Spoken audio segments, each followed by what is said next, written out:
Rightio, service time on the Audi.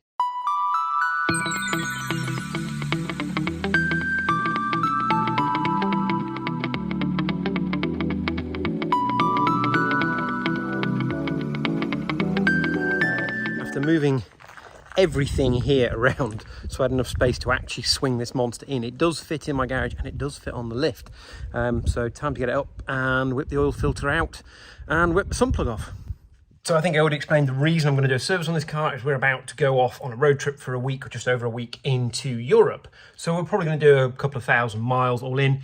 Not a huge amount, and there's probably plenty of life left in the current service before it's kind of like mileage / date service. We never use the full mileage between services. But I thought it'd be good just to refresh the oil, put a new filter in, chance to get it up on the lift, give it a once over. I'm going to do a few other things. I'm going to put an air conditioning cleaner thing through the cabin as well, so that's all nice and fresh. And then I'm going to give it an actual clean. Yes, I'm actually going to clean my daily driver, which is a miracle because this poor thing never gets cleaned. So this is the plan for the Audi. So we have a new oil filter, new air filter.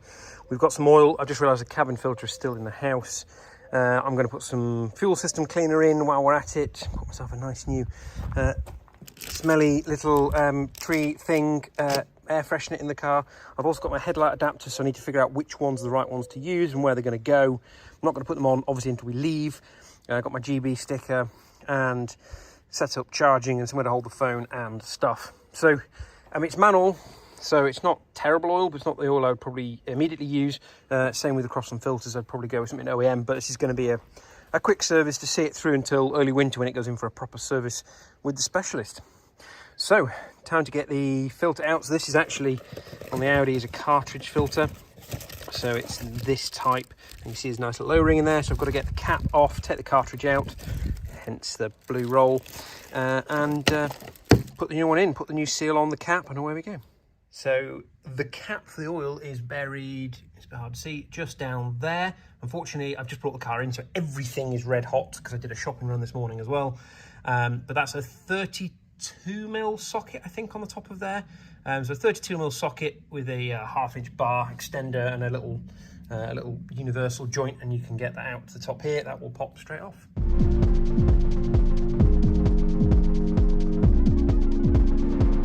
Voila, that is the oil filter out, so just pop it out of the cap. All looks, it's a bit hard to focus on there, all looks nice and clean, so I think the engine is relatively healthy. We'll have a good look at the oil as well as it comes out. So this seal should exist on the new filter, and this is the one up here we're going to replace. Well, this one doesn't feel too bad, but you can see it gets scarred from coming out and unthreading. If I get that to zoom, see the little line across it there, so that might not seal very well in the future. So get that replaced, and that's the first bit of the job done before we even get the car in the air. Okay, and according to the cap, the torque here is 25 Newton meters. So it's already up to that, lifting it by hand. So that'll ding dang do. Don't over tighten it, don't want to kill that little rubber seal. Okay, time to strain the oil.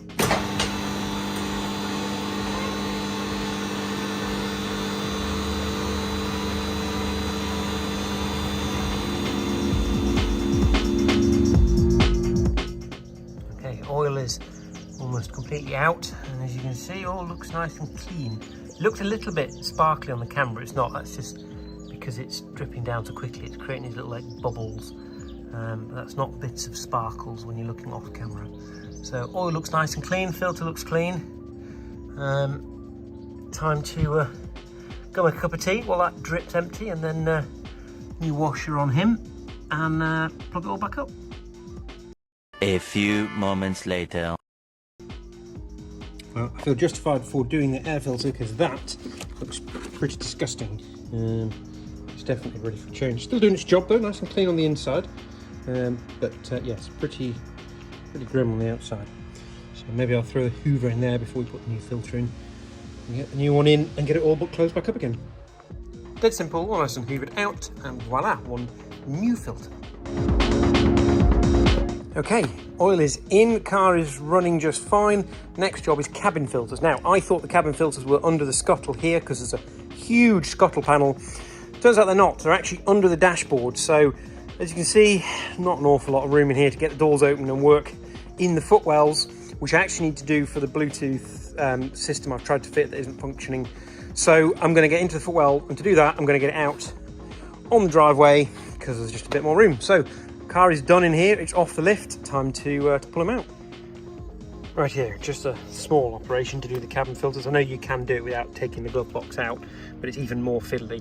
Also, I'm trying to fix this Bluetooth adapter that I put in the car a while ago, which supposedly allows this non-Bluetooth music enabled, only Bluetooth phone enabled Audi to have CarPlay. But I did manage to get it working for all of about 5 minutes, and now it's died again. So I'm going to ignore that for the rest of today. But while I'm in here, you can just about see, if I can get something to point on the camera, this here is where the filters are for the cabin filter coming into the airbox. And basically it's a bit weird, they're stacked one behind the other. So you pull that little panel out, and then you can get at the air filters.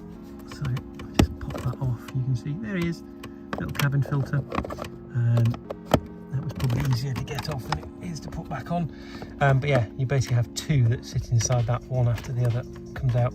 I'm going to put the phone down because I now can't get that to go back in with one hand because Audi. Everything is not designed very well. This glove box, for example, is an absolute nightmare. Getting that to sit up in there requires you to hold the whole assembly up while then screwing in, aligning the screws and then screwing them in. It's not possible with one set of hands, I don't think. I've done it once, but there was a lot of swearing, and there's been a lot of swearing trying to put this back in earlier. It's a stupid bloody design. And of course, if you actually push on this bit, it closes the glove box, which requires you to then push a button on the dashboard to open the glove box. So you've got to try and hold it on the inside with the flap in the way, and try and line the screw up, and then tighten the screw. So basically, it's an octopus job. Right. Glove box back in. That took nearly an hour. F you, Audi. So disconnecting the misfunctional CarPlay decided to make all of the audio system in the car cease to function. So I had to take this out again and take some more of the wiring out and reconnect some bits, only for it to not work again. So I've taken it out again and traced some more of the CarPlay wiring and take some more of that out, and now finally it's working. But I managed to strip the thread on the lower bolt for the glove box because it's so impossible to get to, it never lines up. So a good piece of advice for you if you need to take the glove box out of your Audi: don't. And just like that, the Audi is serviced, cleaned and ready to go off to Europe. So I've checked the tyre pressures, I've done the oil service, I have filled it up with fuel. I put a bit of fuel system cleaner in just to maybe help it along its way. I've given it a clean inside and out for the first time in God knows how long. This poor car was disgusting. So hoovered everything out. Used this little trick where you can use a massager gun that vibrates the floor to get all the dirt out, which is quite cool. I didn't video it. Maybe I will next time. I've cleaned all of the interior. I've taken the CarPlay unit out of it, which was malfunctioning. I got it working for about half an hour and then took it out. And it was very, very painful and frustrating, as you've already seen.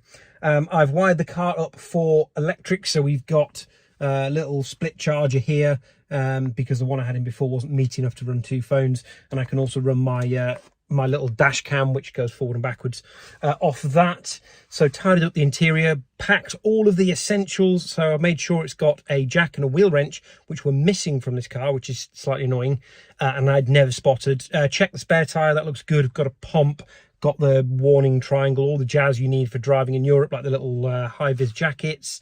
Made sure I got a few other essentials, full set of bulbs, because that's an essential for driving abroad. Halfords Trade makes a really useful discount on buying lots of packs of bulbs, which is quite good. And yeah, just giving it a proper once over. As you've probably seen, I'm going to put the time lapse of me cleaning the car in. And the final thing I did was to clean the air conditioning. So I was going to get the aircon regassed, but it does still blow nice and cold. It's just not as cold as it used to. But given the temperatures next week in Europe are going to be in the 20s, not the 30s, I didn't think it was necessary, but it was worth a clean, because sometimes when you turn the aircon off, it does smell a little bit, which is a sign it needs cleaning. Dead simple to do. You basically put it on recirc, turn the fans up to full, set this little canister off, and it just fills the car full of whatever the cleaning fluid is, the detergent, and just cleans the system, which is pretty cool. It takes about 7 or 8 minutes. And now it smells lovely. Also because I have a little magic tree thingy that are not called magic tree anymore, they're called little trees, but same. So yeah, car is hopefully ready to go on our road trip to watch the F1 at Spa-Francorchamps. That's a mouthful, isn't it? We're going to go watch the Grand Prix. That's basically what we're doing. Right now, I've got to actually clean up from cleaning. And I've dried the car off and it started to rain, which is great. Yes, I wasn't kidding. Good job I dried the car.